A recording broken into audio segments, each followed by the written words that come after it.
Hello everyone.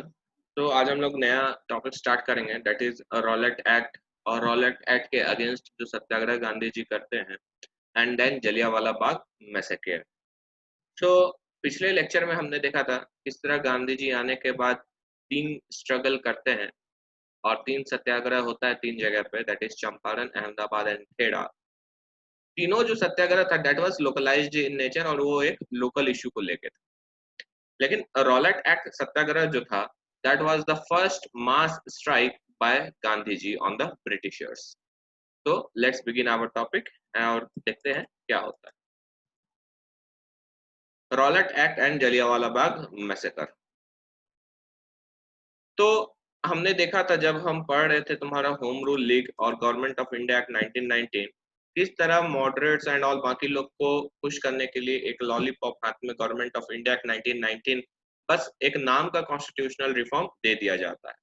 तो एक तरफ क्या कर रही थी गवर्नमेंट ब्रिटिश की कि इंडियंस को एक तरफ से कैरेट दे रही थी like government of India act 1919, और दूसरे तरफ क्या करती थी कि अब उन्हें तो पता था कि कुछ लोग देख लेंगे ये कॉन्स्टिट्यूशनल रिफॉर्म को और खुश नहीं होंगे।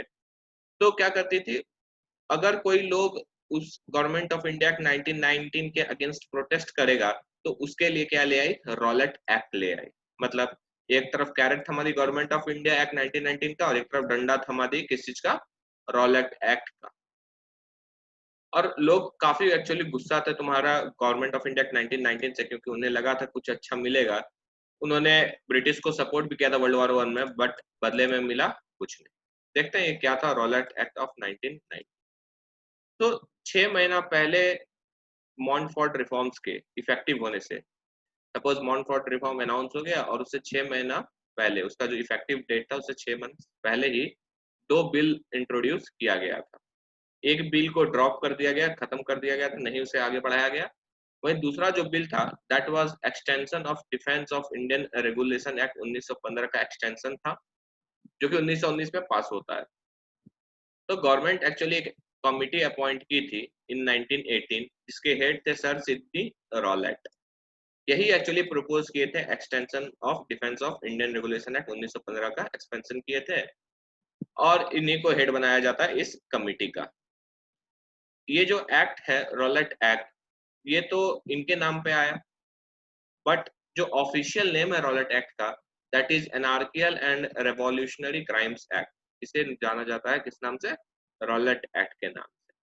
तो इंडियंस जो थे लेजिस्लेटिव काउंसिल में उस वक्त जब ये एक्ट लाया गया था, जैसे कि मोहम्मद अली जिन्ना, मदन मोहन मालवीय, मजहर उल हक, ये लोग प्रोटेस्ट में रिजाइन कर देते हैं।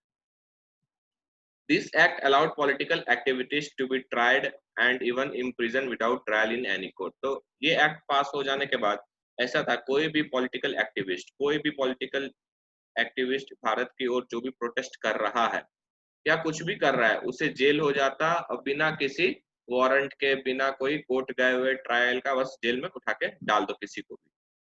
तो it allowed arrest of Indians without warrant, बिना वारंट का अरेस्ट इंडियंस के लिए मियर ऑन सस्पिशन से, शक के बिना पे उसे अंदर कर दिया जा सकता था। और एक स्पेशल सेल ऑफ 3 हाईकोर्ट जज के ऊपर कोई भी कोर्ट ऑफ अपील नहीं होगा उस आदमी के लिए जो जेल गया। It also allowed this panel, अब ये जो पैनल बना 3 हाईकोर्ट जज का जो कि देखेगा इस केस को, तो वो एक्सेप्ट कर सकता था कोई भी एविडेंस जो कि इंडियन एविडेंसेस एक्ट में नहीं लिखा गया। मतलब आपके लॉ में उस बोला जाता कि वो एविडेंस को नहीं मानना है, ठीक है, लेकिन यहाँ पे क्या था, वो एक स्पेशल रूल लगा दिया गया कि ये जो जज है ये मान सकते हैं वो भी एविडेंस जो इसमें मेंशन नहीं है इसका, ये सब कानून बनाया गया। तो ये था रॉलेट एक्ट। तो ये काफी क्रूएल एक्ट था जिसके अगेंस्ट में सत्याग्रह करते हैं Gandhi ji, known as satyagraha against Rowlatt act, और ये पहला मास स्ट्राइक होता है by Gandhi ji on the British. तो इंडियंस ऑलरेडी बिट्रेड फील कर रहे थे, धोखाधड़ी हुआ था उनके साथ, क्योंकि उन्होंने ब्रिटिश को सपोर्ट किया था वर्ल्ड वॉर वन में, उसके बदले क्या मिला, नथिंग, कुछ नहीं मिलता है। गांधी इस रॉलेट एक्ट को बोलते हैं ये एक ब्लैक एक्ट है, काला कानून है, और अर्ज करते हैं मासेस को, लोगों की आप प्रोटेस्ट करो एट ऑल इंडिया लेवल, सारे जगह पे प्रोटेस्ट होने चाहिए इस एक्ट के आगे। लेकिन जैसे ही प्रोटेस्ट शुरू होता है ब्रिटिशर्स रूथलेस रिप्रेशन करना शुरू कर देती है, दबाना शुरू करना। गांधी soon ऑर्गेनाइज्ड सत्याग्रह सभा ऑर्गेनाइज कराते हैं और बाकी यंगर वंस लोग को खींच ले आते हैं फ्रॉम होम रूल में जो जवान लोग थे, यूथ लोग थे, उसे सत्याग्रह सभा में ले आते हैं। और पैन इस्लामिस्ट भी जो नाखुश थे तुम्हारा ब्रिटिशर्स, ये लोग सबको सत्याग्रह सभा में ले आए गांधी। और ये जो फॉर्म ऑफ प्रोटेस्ट करते हैं गांधी जी और यूथ मिलके, it was nation wide strike, हड़ताल होता है, फास्टिंग होता है, प्रेयर होता है, सिविल डिसओबीडियंस होता है, ये सब चल रहा होता है सत्याग्रह के। तो मासेस को अब क्या हो गया, एक डायरेक्शन मिल गया था to express their grievances and play important role in struggle from now. और अभी से जितना भी स्ट्रगल होगा फॉर फ्रीडम, उसमें मासेस को डायरेक्शन देने के लिए गांधी जी आ चुके हैं फिल्म में। Hence orientation of the movement, जो ओरिएंटेशन था मूवमेंट का, that turn towards the masses permanently. यहाँ से हम लोग देखेंगे मॉडरेट्स की तरह नहीं केवल प्रोपेगेंडा चल रहा है या एक्सट्रीमिस्ट की तरह या इंडिविजुअलिक हीरोइज्म की तरह, यहाँ पे देखते हैं कि अब हर जगह मासेस जो है वो अपना रोल प्ले करेंगे परमानेंटली हर एक चीज में। तो डिसाइड हुआ था कि सत्याग्रह लॉन्च होगा तुम्हारा 6 अप्रैल 1919 को, डेट डिसाइड किया गया था कि इस दिन से हम लोग सत्याग्रह ऑफिशियली लॉन्च करेंगे। लेकिन इससे पहले कि ये लॉन्च होता, बहुत ज्यादा वायलेंस हो जाता है तुम्हारा, स्पेशली इन पंजाब एरिया। और ब्रिटिश ने क्या किया, आर्मी को बुला लिया पंजाब। 1918 में जो ये जो हुआ तुम्हारा पंजाब में वायलेंस हुआ, that was the biggest one and the most violent after 1857। 1857 के बाद सबसे बड़ा विद्रोह अभी ही देखने को मिला था 1918 में। तो इस वक्त जो पंजाब के गवर्नर थे उनका नाम था lieutenant governor sir Michael O'Dwyer. तो ये थे तुम्हारा गवर्नर ऑफ पंजाब। इन्होंने एयरक्राफ्ट, आर्मी एयरक्राफ्ट तक बुलवा लिया था और फायर करवाया था वायलेंट प्रोटेस्टर्स पे, ताकि प्रोटेस्ट को शांत किया जा सके। तो लोग काफी गुस्सा होते हैं कि एयरक्राफ्ट रूथलेस रिप्रेशन होता है पंजाब में।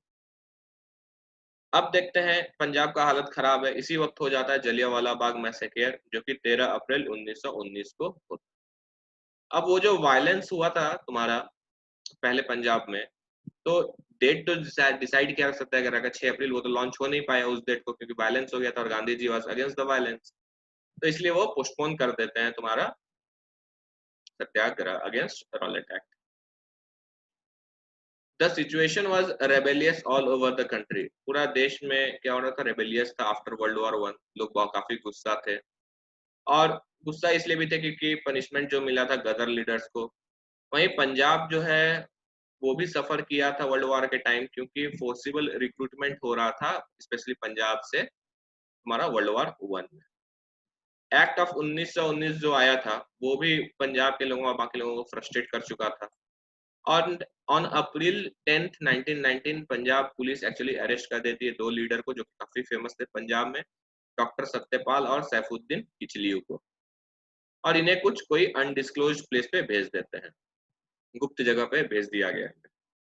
इसी बीच जब इनका अरेस्ट होता है, एक स्पॉन्टेनियस रिएक्शन होता है मासेस के द्वारा, और जो लेफ्टिनेंट गवर्नर ऑफ पंजाब थे माइकल ओडायर, वो बुला लेते हैं गोरखा बटालियन, इंडियन आर्मी का एक रेजिमेंट गोरखा बटालियन है, उसे बुला लेते हैं।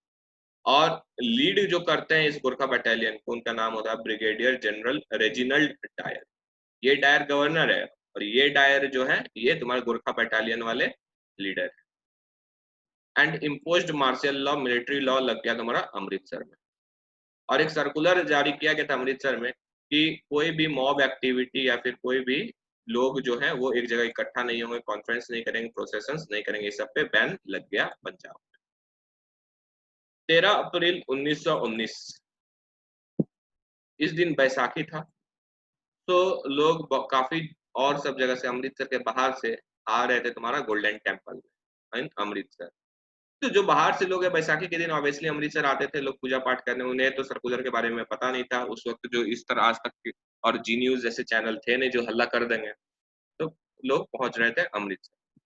उसी बीच अमृतसर का जो गोल्डन टेम्पल है उसके पीछे में, उसके बगल में एक फील्ड है। वहां पे दो व्यक्ति हंसराज और कन्हैया लाल एक सीक्रेट मीटिंग बुलाए थे। इस फील्ड का नाम था Jallianwala Bagh, that was near Golden Temple. तो लोगों के बीच में एक कानाफूसी उड़ा कि यहाँ पे मीटिंग चल रहा है नेशनलिस्ट लोगों का। तो गोल्डन टेम्पल जो लोग विजिट करने आ रहे थे वो विजिट करके वहां चले जाते थे, जलियांवाला बाग वाला ग्राउंड में गैदर होने लगे। ये लोग अनआर्म्ड थे, कुछ था नहीं, बस बैठ के सुन रहे थे लीडर्स को पीसफुल। ये इंफॉर्मेशन चला जाता है तुम्हारा किसके पास, ब्रिगेडियर जो थे, जनरल डायर जो गोरखा बटालियन के साथ आए थे उनके। वो क्या करते हैं, वो टैंक, अपना गोरखा फोर्सेस सबको लेके चले जाते हैं जलियांवाला बाग वाला फील्ड। तो suppose this was the field, और यहाँ से एक पतला गली है, और यही पतला एंट्रेंस भी है तुम्हारा घुसने के लिए। तो क्या करते हैं तुम्हारा ये डायर, ये यहाँ पे टैंक ले आते हैं, और टैंक इस गेट से घुस नहीं पा रहा था क्योंकि गेट बहुत छोटा था। तो टैंक से क्या करते हैं, इस गेट को ब्लॉक कर देते हैं, और अपना जो गोरखा बटालियन उसको यहाँ पे और यहाँ पे ऐसे फॉर्म होने बोल देते हैं। तो यहाँ पे गोरखा बटालियन को खड़ा कर दिया गया, और यहाँ पे भी खड़ा, और यहाँ पे कहीं मीटिंग चल रहा था, यहाँ कुआं वगैरह, यहाँ पे कुआं था, और ये दीवार जो था ये काफी ऊंचा था, यहाँ पे पूरा दीवार ऐसे, दिस वाज वॉल, और ये फील्ड है, यहाँ पे मीटिंग चल रहा है यहाँ पे। तो अब क्या होता है, ये मीटिंग चल रहा होता है, उसके बाद गोरखा पर्सनल को डिप्लॉय कर दिया गया, और बिना कोई वार्निंग का, लोगों को वार्निंग भी नहीं दिया है तुम्हारा डायर साहब, और ये क्या कर देते हैं, ऑर्डर कर देते हैं to fire on the crowd. और ये गोरखा बटालियन क्या करती है, ओपन फायर कर देती है क्राउड पे, और ये 10 मिनट तक फायरिंग चलता है। इस फायरिंग के कारण जो बच्चे थे, बूढ़े थे, औरतें थी, बहुत लोग की मृत्यु होती है, और काफी इंजर्ड भी लोग होते हैं। इसके बाद जो गवर्नमेंट की रिपोर्ट्स आई वो बताती है कि 379 डेथ्स ही हुआ था, लेकिन जो वहाँ के आई विटनेस लोग हैं वो एस्टिमेट करते हैं करीब करीब 1500 डेथ हुआ। बहुत लोग कुएं में गिर गए छुपने के लिए और डूब के मर गए, कुछ लोग दीवार पे चढ़ रहे थे भागने के लिए, लेकिन उन्हें गोली मार दिया गया। तो इस तरह का इंसिडेंट होता है। ये इंसिडेंट के बाद जो है पूरा देश हिल गया, इट्स टुक द कंट्री।